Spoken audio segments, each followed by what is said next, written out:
Welcome back to Forbidden Knowledge News.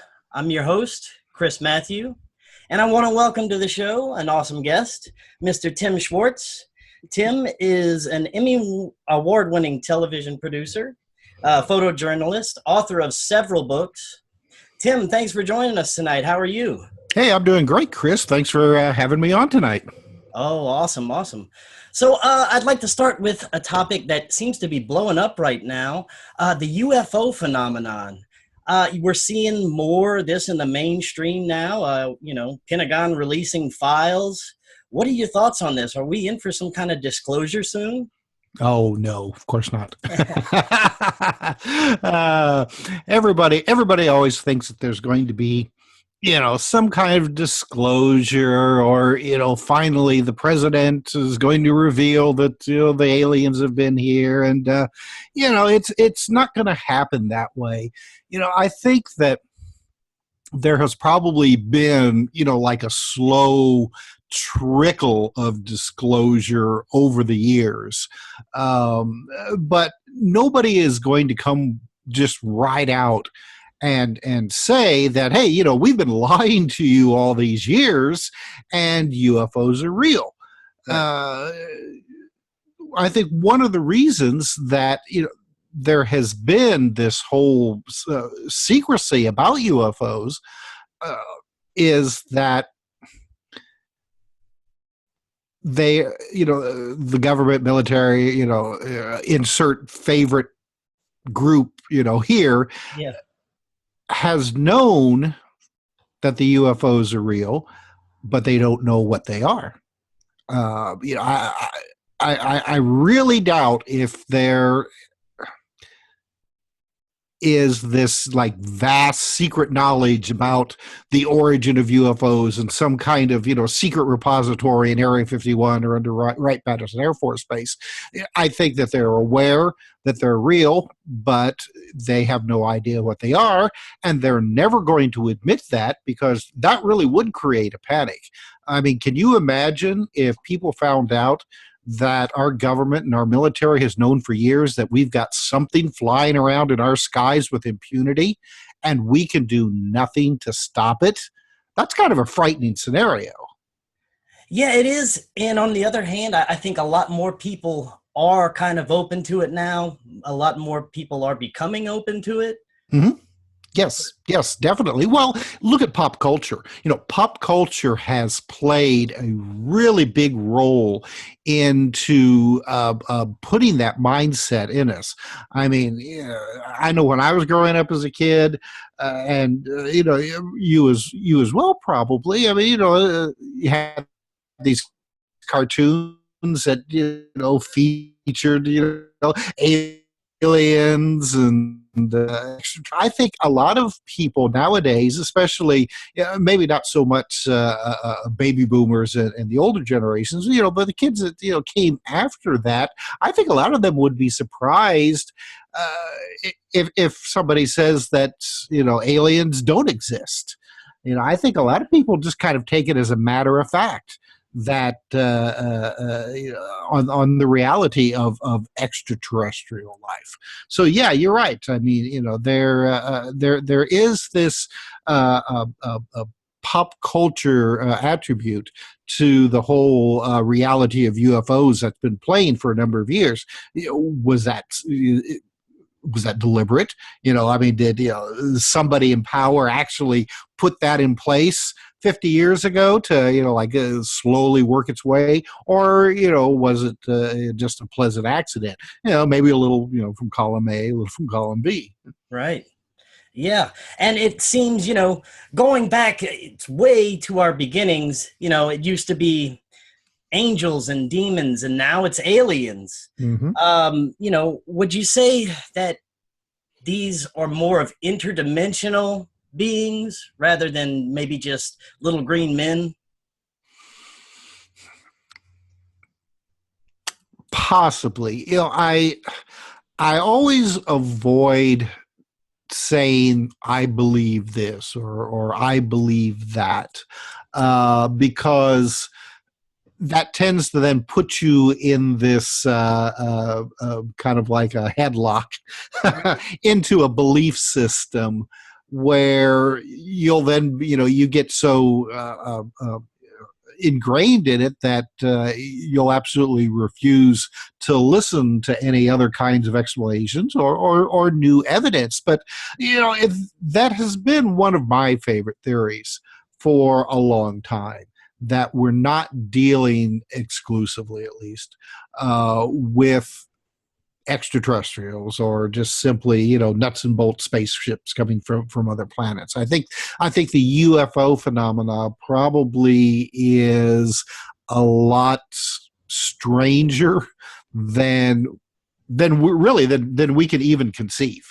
It could very possibly be that, some parts of it are extraterrestrials, but I think that there's this other aspect of it that, for want of a better term, could be paranormal or interdimensional, or I don't know if we really have the words to accurately describe it. Let's just say that I think that we are dealing with some other intelligence, or some other non-human intelligence, that has interacted with us probably from the beginning of time. And that intelligence has taken on all kinds of different forms. Like you said, at one time we believed in angels and demons, or, fairies and leprechauns and things like that. And whatever this intelligence is, it seemed to be more than happy to take on that persona, to take on those forms. Well, now we no longer believe, or at least, most people don't believe in like angels and demons or fairies and leprechauns, but we're more than willing to believe in little gray aliens from another planet. And wow, surprisingly enough, whatever this intelligence is, it takes that form. Does it take these forms deliberately, or is there some kind of interplay, between human consciousness and whatever whatever they are? That's probably the $1 billion question there. Yes, right. And you hear stories where, they can actually communicate through the mind and affect matter and, materialize and all these things. And based on your research, would you say that most of these encounters that people come across are more malevolent or benevolent? Well, once again, if you go and search just entirely for, say, like, UFO hostility cases, which, by the way, that's a new book that myself and Timothy Green Beckley and Sean Castile has just put out recently, then, yeah, you're going to find just all kinds of cases that have had, not so happy run-ins with as many, where people have come away with happier experiences, with feeling like that maybe that they have had a transient experience that would almost, some people would almost call it a spiritual uplifting, which you wouldn't think that astronauts, say, from another planet, would be able to induce that sort of reaction to a local population of another planet, being Earth. So, it's again, we're kind of back to this: are we dealing with an intelligence that transcends time and space, or at least our own reality? But it's like you said. I mean, there are a number of really fascinating, if not downright terrifying, cases of people that have been physically harmed by UFOs, maybe accidentally coming too close to a landed craft or something like that. There have been cases, especially South America has a lot of cases where people would run across, say, like a landed UFO, and the occupants would come out and physically attack the humans close by. I mean, there was a number of cases where these things seemed to have almost like a Wolverine for the Marvel comics, where they had like a sharp, almost metallic types of claws, and just would just rip the rip the hell out of these people and leave them with just really horrendous injuries. We don't see that as much here in the United States, but especially Central South America. There's been some cases in Africa like that. They seem to be more predominant for whatever reason in those areas. Wow, that's fascinating. And now, speaking of contact, through the ages, I have always been fascinated with the stories you hear of the Nazis having contact with off-world entities or being helped by off-world entities. Can you talk a little about that and maybe how that relates to some of the secret space program? Mm-hmm. In the early 1900s, there was a secret society that operated in Germany and Austria, those areas, that they referred to themselves as the Vril, or the Vril Society. And this was taken from an early science fiction book that these people felt really, even though this was a novel, they felt that a lot of the aspects of this book were possibly true to life, and that they should try to emulate the characters and the philosophy that was in this book. And right now I can't remember exactly what the name of the title was. I just remember that in this book, the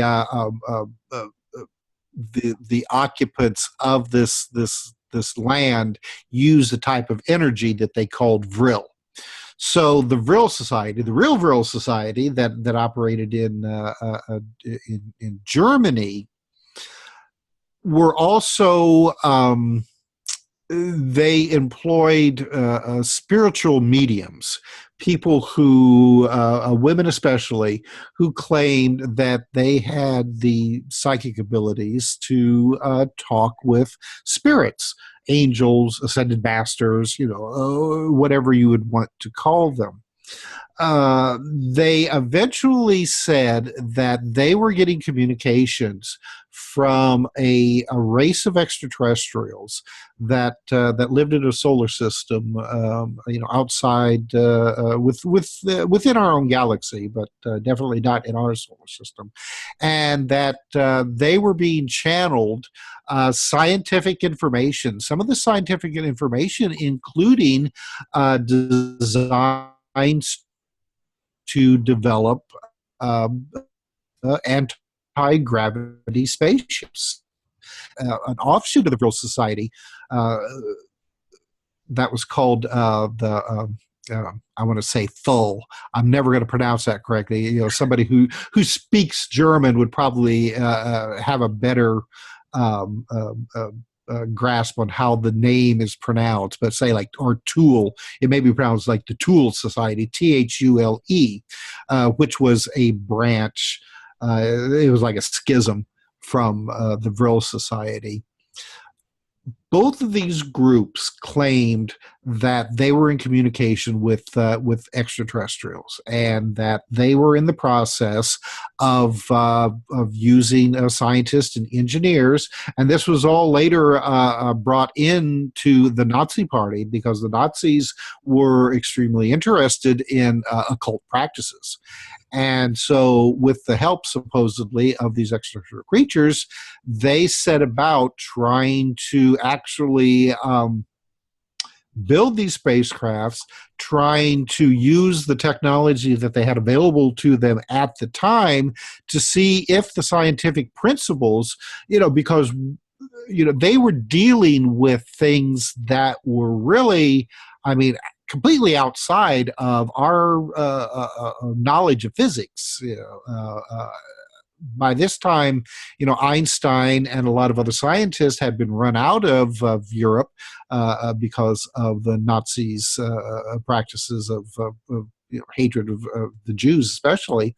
So they were working with trying to develop a completely new type of science and physics to humans. So now the story goes that the Nazi scientists were able to take this technology and develop it quite a ways. But apparently there became a pretty intense dislike with the Vril Society and the Nazis. I guess the Vril, the women of the Vril, because it was primarily a matriarchal group. Run by women, and they became pretty disgusted with the direction that the Nazis were taking with Germany. So there's a possibility that they may have actually had fed the wrong information to these Nazi scientists, maybe enough to get some results, but not the complete results.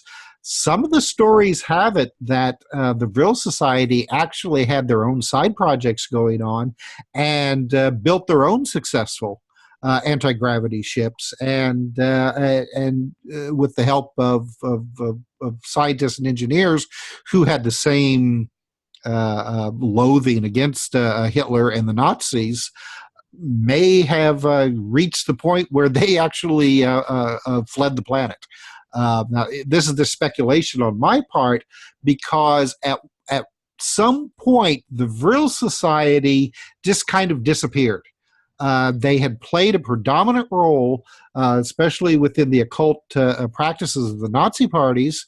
There were a number of notes and paperwork back and forth between them and the Nazis, and then just all of a sudden, it just stopped. It's just like they stepped off the face of the earth. Nobody has been able to find, because, okay, naturally the first impression that you would have would be like, oh, well, the Vril probably just stepped on somebody's toes and they ended up in a concentration camp someplace. But as far as anybody has been able to find, and of course the Nazis were meticulous record keepers. So if any of these people actually ended up in a Nazi concentration camp, there is no record of it. So some have speculated that they just got fed up with people and left the planet on their own.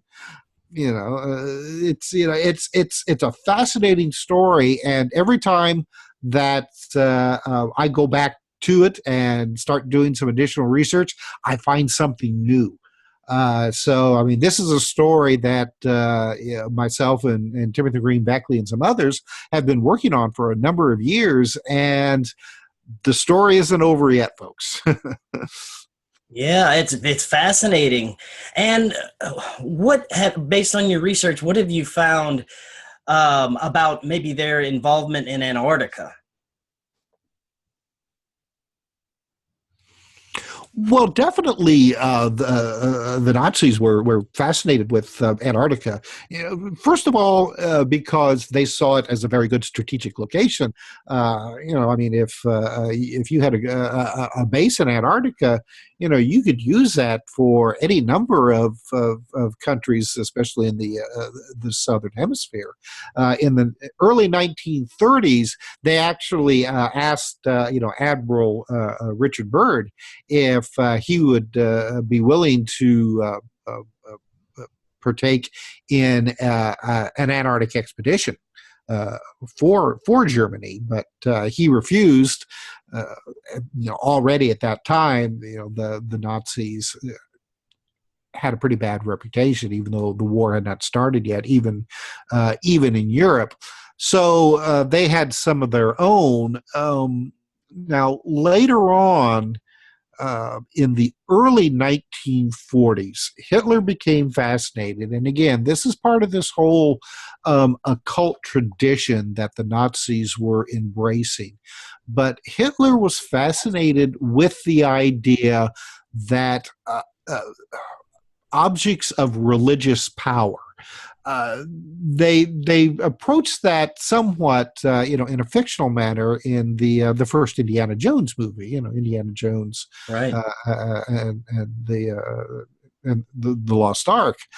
Well, I mean, that was based on reality. The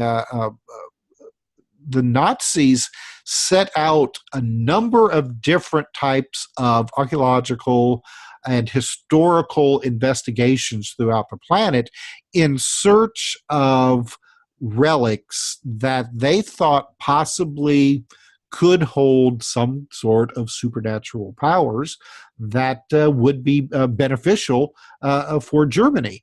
They had this idea that there was a root race that at some time in prehistory was the race that developed into what they called the Aryan race, the all white race, and they thought that this race had the abilities, whether it be spiritual, supernatural, religious, what have you, that was conferred to various kinds of and I'll put quotation marks around this, holy objects. And so the Nazis wanted to try to get a hold of these holy objects because they felt that they belonged in Germany, first of all, and that when they were all brought together, that this would create, almost like a blessing from, God or the, whatever, it's really hard to say anymore just exactly, what kind of deities that they believed in, but they thought that these artifacts would help them somehow.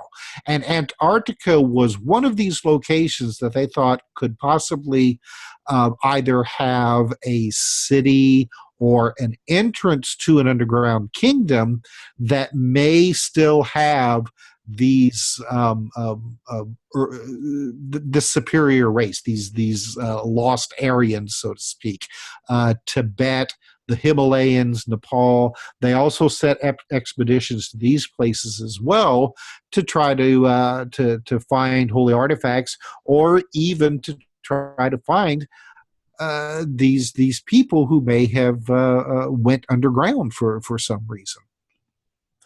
Wow, and you had mentioned Admiral Byrd, Mm-hmm. and there's some fascinating stories that go with that. And for the listeners who may not be familiar, could you just briefly give us an overview of Admiral Byrd, his flight, and maybe get into his secret diary if you can?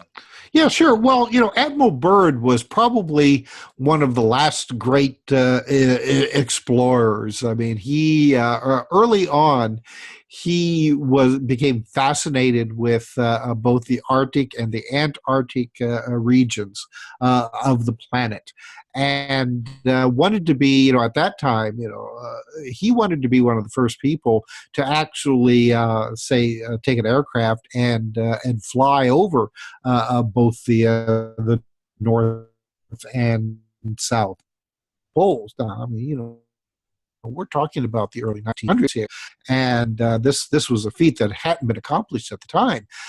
So Byrd actually did claim that him and his pilot were actually able to fly over the North Pole. That claim has been disputed over the years. And I'm not going to get into that now, but history basically still has it that Byrd was able to do that. Well, after his Arctic expeditions, he set his sights on Antarctica and had a number of Antarctic expeditions that explored a lot of area that had never been seen before by people. I mean, they discovered mountain ranges and islands and just, all kinds of fascinating things. There came about, I think it probably came out in the late 1950s, this book that claimed to be Admiral Byrd's Lost Diary. And in this, it was supposedly Admiral Byrd's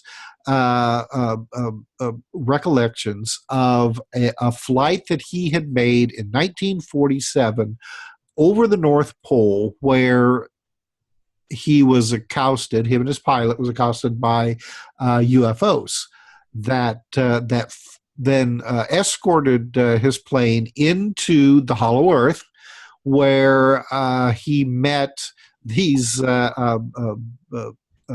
people, the same people that the Nazis had supposedly been looking for, and was told that the inner Earth people were watching the surface world very carefully and were extremely worried about our use of atomic weapons. Now, of course, this was 1947, and they didn't. We didn't have near the amount of atomic weapons then as we do now. And it's very interesting because this was the same types of stories that came about in the 1950s from a lot of the early UFO contactees, people like George Damsky, Howard Menger. The Space Brothers, as they were referred to, were very fixated on the development of our nuclear weapons, and they kept saying that not only could we, blow our own planet up, but it would have dire consequences for the entire solar system. The interesting thing about Admiral Byrd's diary is that the dates that he has written in this diary, that he was in, or claimed to be in the North Pole, he was actually on the opposite side of the globe in Antarctica as part of a U.S. Navy operation called Operation High Jump. Right. This took place in the winter of 1947. Well, I mean, it would have been the winter in the northern hemisphere. It was the summer in Antarctica. So the question is, was this book put out as a disinformation campaign to distract what was really going on with Operation High Jump? Because face it, I mean, the Lost Diaries of Admiral Byrd reads very much like some of these UFO contactee stories, almost absurdly so. So I've speculated that whatever reason that Operation High Jump was going on in Antarctica, somebody wanted to keep the details of that secret. And one of the best ways to do it is to put out a story that is so crazy that anything else that comes about, people are going to go, oh, now, wait a minute. Isn't this the same guy that was associated with that Lost Diaries junk? Right. Where he claimed that he saw, like flying saucers from the hollow earth. So, why would I believe then, whatever story that you're telling me about that happened with Operation High Jump in Antarctica? Thing about it is that we know for a fact that Operation High Jump did take place.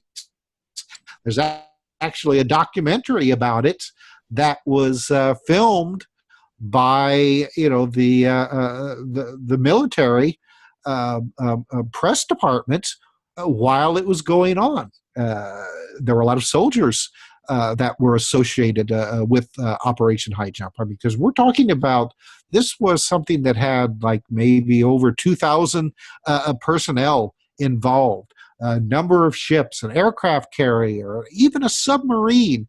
And this took place just right after the end of World War II, when shortly before this took place, the Navy was actually decommissioning ships. They didn't need them anymore. The war was over. And then all of a sudden they just turned around and said, hey, let's get all these ships back together again and send them to Antarctica, with about 2,000 soldiers and personnel, just, I don't know, let's go see if we can make snow cones or something. I mean, it's just, they said it was they were going to look for like valuable minerals and things like that. Later, they said that it was part of a training exercise in the event that someday, say, like the Soviet Union would invade the United States, coming across, say, like Alaska and down through Canada, which a lot of people have said, well, why did you go all the way to Antarctica to do that? You could have done it right up there, in Canada. It would have been a lot closer and a lot cheaper, too. And they're like, oh, well, we just, that sort of thing. So, it leaves us with some really unusual stories about Operation High Jump, why they were there, what actually happened. They were supposed to be down there for like 6 months, but they left after about 6 weeks, claiming that the weather had gotten bad. They couldn't take it anymore, so they came home. Now, they did go during the summer, the southern hemisphere summer, and even in the summertime, Antarctica, can not exactly a pleasant place to live, but they went there prepared for practically every aspect, but for some reason they pulled up and left early, and we don't know why, nor do we really have a good reason why they were there. All kinds of stories, secret Nazi bases, looking for that, that entrance to the hollow earth. I mean, you can insert practically every kind of crazy story that there's been around, and Operation High Jump was involved in it. Truth of the matter is that we just don't know. Right. We don't know. And you mentioned hollow earth.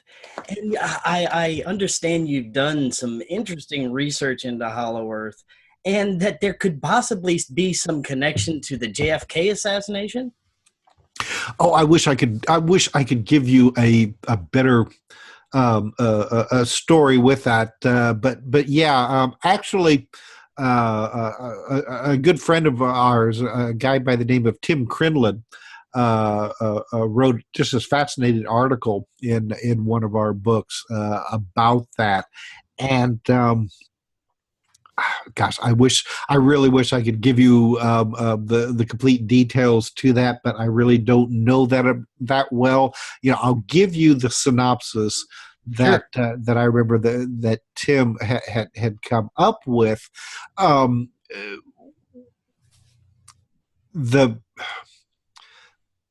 The family that Admiral Byrd belonged to, was also involved. Let me see if I can remember this correctly. They were the owners of the book depository in Houston or Dallas. In Dallas. And that they not only were they involved in that, but they were also involved with the oil companies that Lyndon Johnson was involved with. And there was just some very interesting political shenanigans, for want of a better word, that Admiral Byrd was related to the owners of the book depository, and some suspicious money's being sent back and forth shortly before JFK's assassination to other people who seem to have had some kind of involvement with this assassination. And like I said, I'm giving you this explanation from Tim Crinlin's article. Really, goes into it a lot deeper than I do. But it just it just seems like that there is this interesting cast of characters involved in the sidelines with the whole JFK assassination that kind of directly leads back to Admiral Byrd's financing, especially his later financing, when it came to some of his later expeditions to Antarctica. One of the interesting parts of the story is that Admiral Byrd's son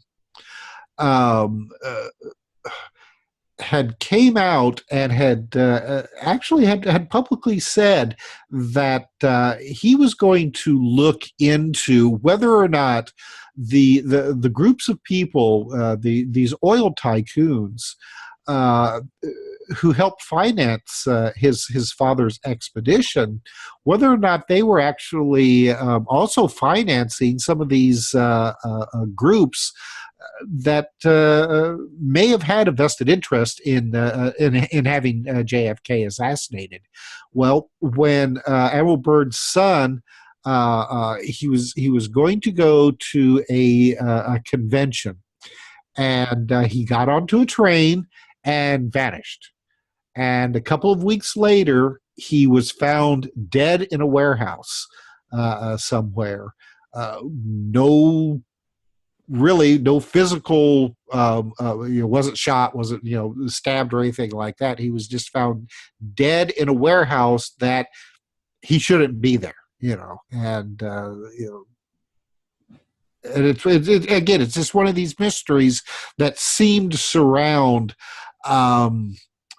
players of the JFK assassination. Somebody will come forward and say, there could be something going on here, and then they're dead. Right. So, like I said, Tim Crinlin has done some really excellent research on this story, and really can give it to you better than I can. That's kind of the Reader's Digest version. Right. Okay, well, that's very interesting, very fascinating stuff. I mean, the connections you get from some of these things. And for the second half of my show, I wanted to get into something that I'm also fascinated with, Nikola Tesla. Mm-hmm. Now, there's so many mysteries surrounding him, so many fascinating stories. I'd like to get into maybe some of the lesser-known stuff and what happened to his works. Talk a little bit about that. Well, Nikola Tesla. Yeah, this was a gentleman that I've been fascinated with for years and years. When I grew up, when I was going to school, they never taught me about Nikola Tesla. Everything, especially having to do with electricity here in the United States, that was all Thomas Edison. Not only did Thomas Edison invent the light bulb, but boy, he invented electricity, and invented the whole grid system to get the electricity to you. And there was absolutely no mention of Nikola Tesla at all. And in fact, the first time that I think I ever heard about Nikola Tesla was when I was worked at a television station in Dayton, Ohio, and one of the things that we did, every couple of weeks, is that we'd go to Wright-Patterson Air Force Base, which was close by, and we'd meet with the liaison there, and they would provide us, with some kind of interesting story that we could do. And one day we were sitting there, and he was going through his files, trying to find something for us that we could do a story on. And he just made this offhanded remark. We said, we're working on some stuff from that mad scientist Tesla, but I can't really talk about that now. And then he went on to something else, and that name stuck with me. That mad scientist Tesla. Who's that?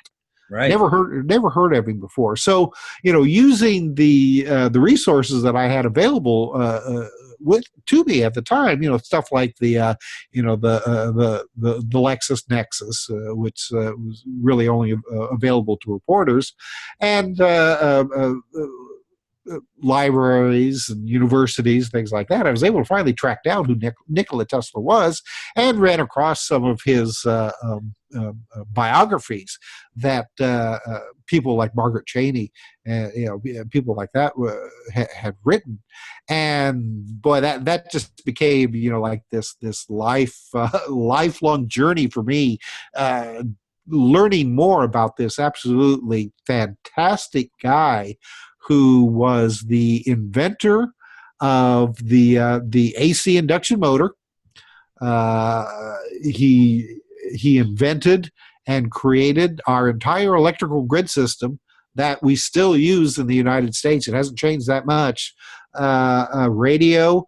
You can really thank Nikola Tesla for radio. Everyone is, oh, well, it was Marconi. No, Marconi was actually using Tesla's patents for radio to make his devices work. Cell phones, robotics, remote controls, the list goes on and on and on. The things that this guy in the late 19th and early 20th century worked on, invented, got patents on them. You could go as far as, he worked on something that he called the death beam, which we would now call a particle beam weapon. And he was working on this in the early 20th century and made his announcement about it in the early 1930s. But this was something that, it was so far ahead of its time that it wasn't until probably like the 1980s that the military was even coming close to getting a handle on what he was thinking about.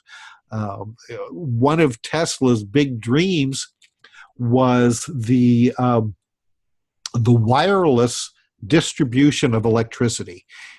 He figured out that using both the atmosphere and the ground, that you could send electricity to practically any point on the planet, with the help of other transmitters along the way, without wires.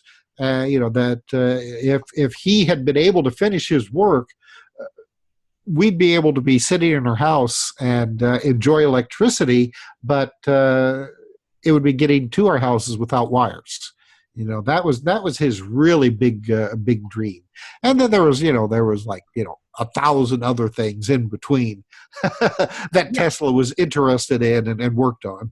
And I understand he may have had an accidental brush with time travel. Yeah, when he was working in his laboratory in Manhattan, and this was before, this would have been, I think, around 1896, 97, maybe. I'll have to go back and look at this. It was before his Manhattan laboratory burnt down. He was working with his Tesla coil, trying to produce. Well, he wasn't trying; he was actually producing rotating electromagnetic fields, and he reached over to grab something, and the Tesla coil arced.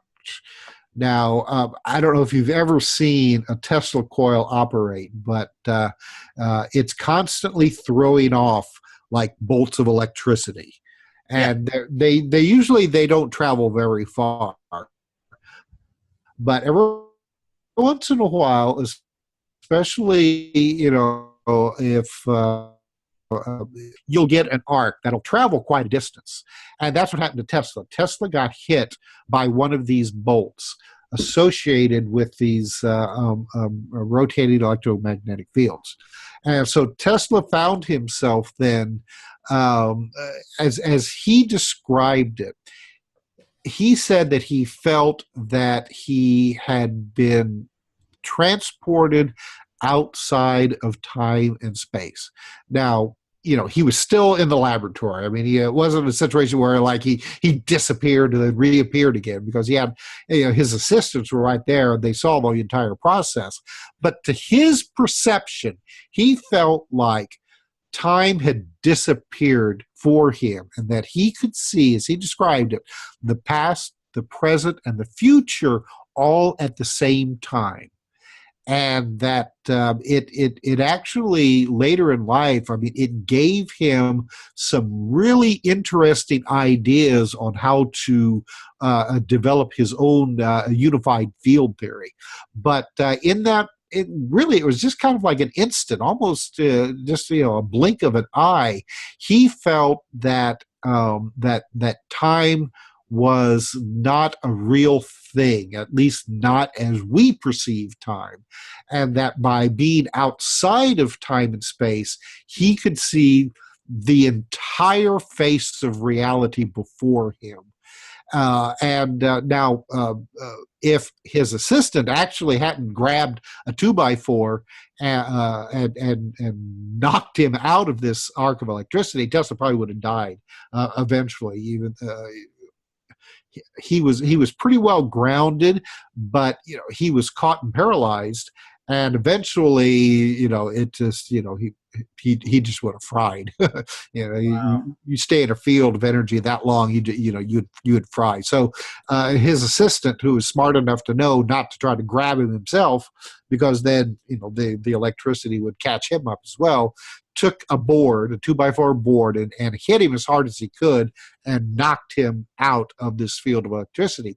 So Tesla, for the rest of his life, kind of took it upon himself. He developed an interest in cosmology after that point, and really worked hard to develop his theories on how the universe worked. And this really stemmed from this one accident, and how he said that he felt, or how he saw the universe when he was in this field of electricity. And it's just, it's really a fascinating story. And like I said, later in life, it gives you some really good ideas on where he was trying to go with his idea on how gravity worked, how the universe worked, on not only large scales, but on a microscopic, what we now call the quantum level. Tesla was working on this, up until the time that he died. He actually apparently had written quite a bit of this down because he made references to it in a number of magazine articles. Unfortunately, this amazing work that he was doing has never surfaced. I don't know, if it was in, like all of these trunks and belongings that he had that were confiscated by the government when he passed away, or what. We really don't know. Yeah, and it just leaves speculation on what could his files and his works be possibly being used for now. I mean, most likely something clandestine, or deep state, you would say, right? Oh, yeah. Yeah. If the FBI released starting in 2013, started releasing the files that they had on Tesla. They released the last bits in 2016. And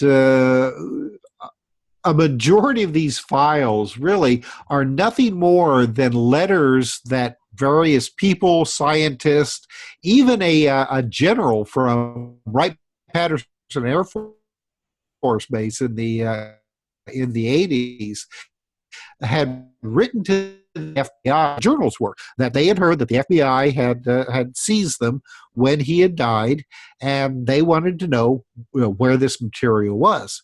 Well, the FBI, even though that they had initially been involved, all of Tesla's works were actually collected by the Office of Alien Property, which is rather unusual because Tesla had been a naturalized American citizen for a number of years. But still, for whatever reason, the OAP were the ones, possibly with the help of the OSS, the early version of the CIA, to grab whatever material of Tesla's that they could get a hold of, and then hold it for a number of years. A lot of it was sent to places like Wright-Patterson. DARPA got a hold of a lot of it. And then eventually the material was released to Tesla's nephew, who was a Yugoslavian diplomat.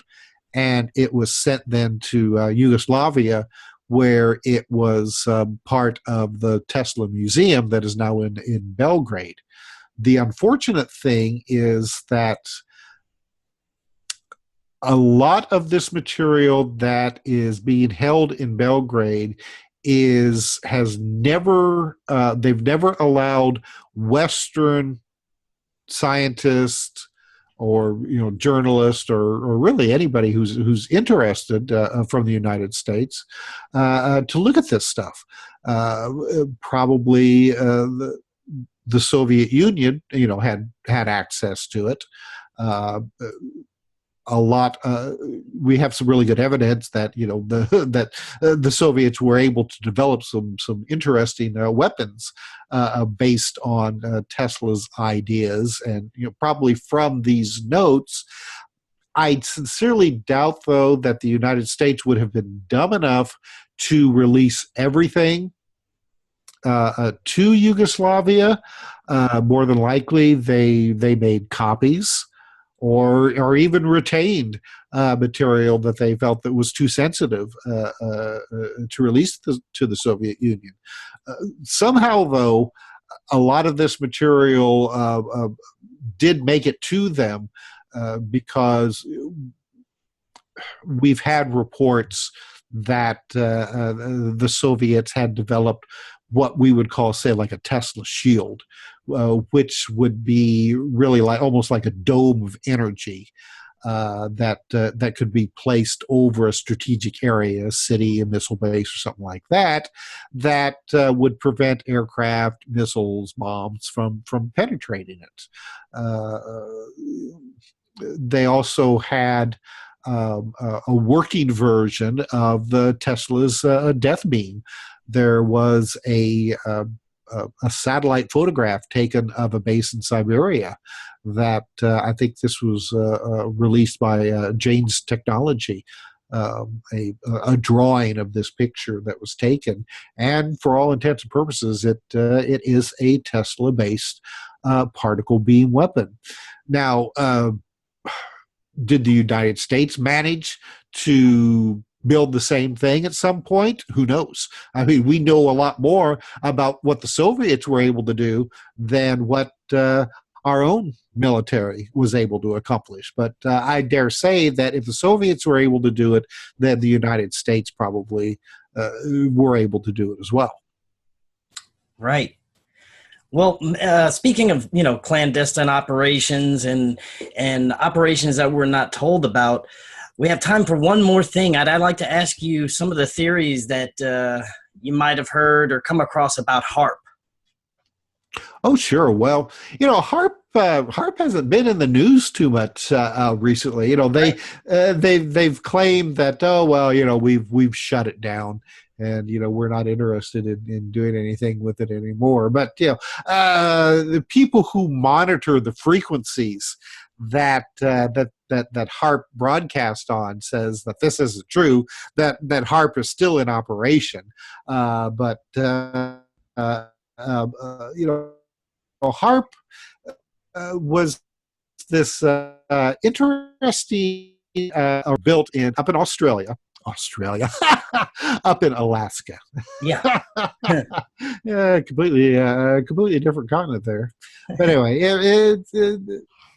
it was built up in Alaska for nobody really knows for sure what it was built for. Okay, it as the paperwork that was used the blueprints to build this array of antennas with really powerful radio transmitters, said that this was research into atmospheric heating, that if you could concentrate various radio frequencies at certain spots of the atmosphere, what would happen?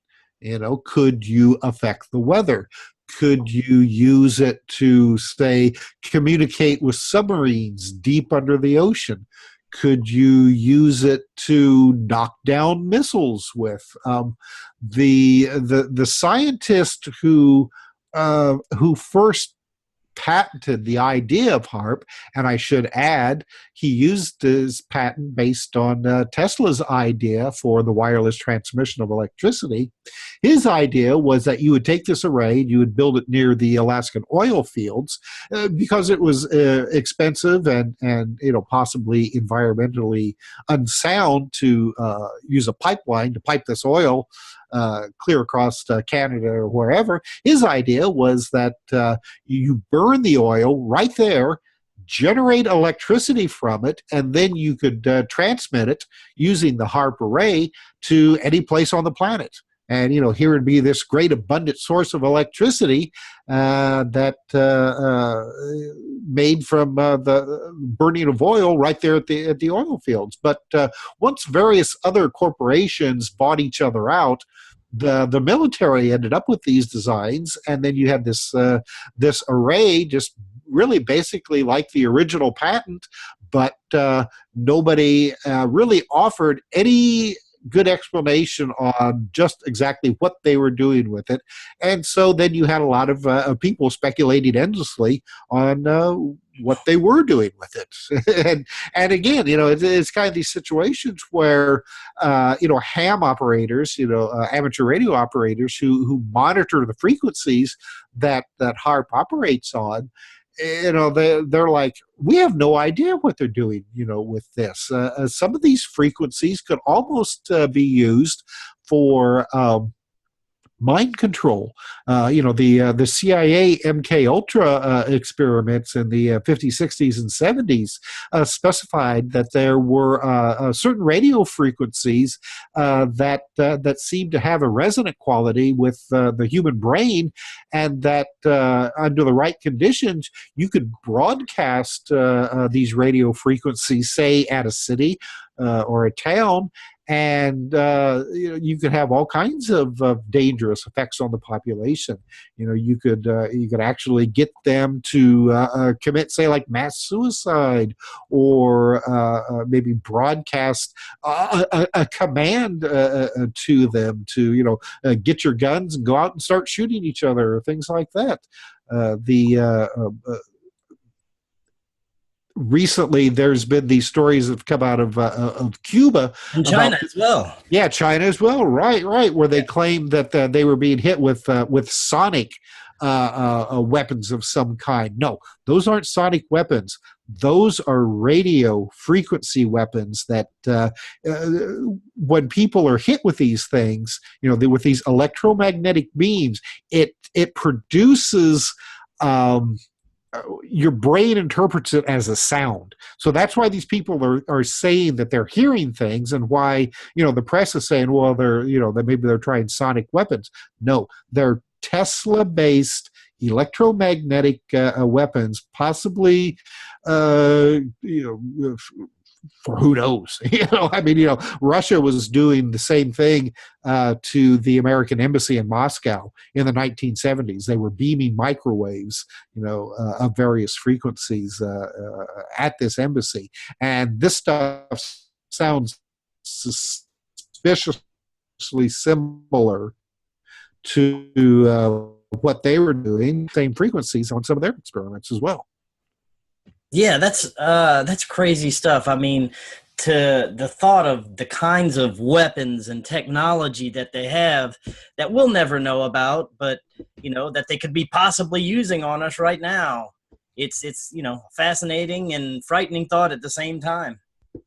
Oh yeah, well, in the 1980s, there were a number of protests taking place in Great Britain about the stockpile of nuclear weapons that the United States was keeping stored at various bases there in Great Britain. A number of protesters claimed that they were being hit by some kind of radio, electromagnetic weapons that created all kinds of health effects, on them. I mean, some of them just had nosebleeds and headaches. Others had brain hemorrhages. Others had just really severe depressive episodes. There was just this whole range of really interesting physical and mental effects that took place that sounded suspiciously like the very same stuff that the CIA and the military were experimenting on under MK Ultra and and some of these other types of we don't know their names at this point. Again, all this goes back to the experiments that Tesla was doing, and I'm sure, God, poor guy, I mean, he would just be aghast to know that people were using his ideas for these kind of weaponries. But this was stuff that Tesla was working on in the early years of the 20th century, and and we're now just barely understanding the stuff that he was doing that far back. Yeah. And, well, we are living in fascinating times right now, and there is so much happening. And, Tim, I want to thank you so much for coming on the show. That was some awesome information, and we'd love to have you back on sometime. And before you go, if there's anything upcoming you'd like to tell us about, anything you got going on? Oh, sure. Well, if you want to find out more about me, you can just go to our website. It's conspiracyjournal.com. We put out a free weekly email newsletter. Just sign in, give us your email address. We don't spam you. We don't give it to anybody else. You just get our newsletter from it. Any of our books, any of my books, Tim Swartz, Timothy Green Beckley, all available on Amazon.com. I think we have I don't know, 5,000 or 6,000 books out right now. I'm not sure. I've lost track. Yeah, we've got a lot. But yeah, any of this stuff. If you're interested in it, just check out Conspiracy Journal. Check out our books. Something for everybody. Yep, and I'm going to leave the links to all those in the description. Thanks again, Tim, and we will see you again soon. And good night, everyone.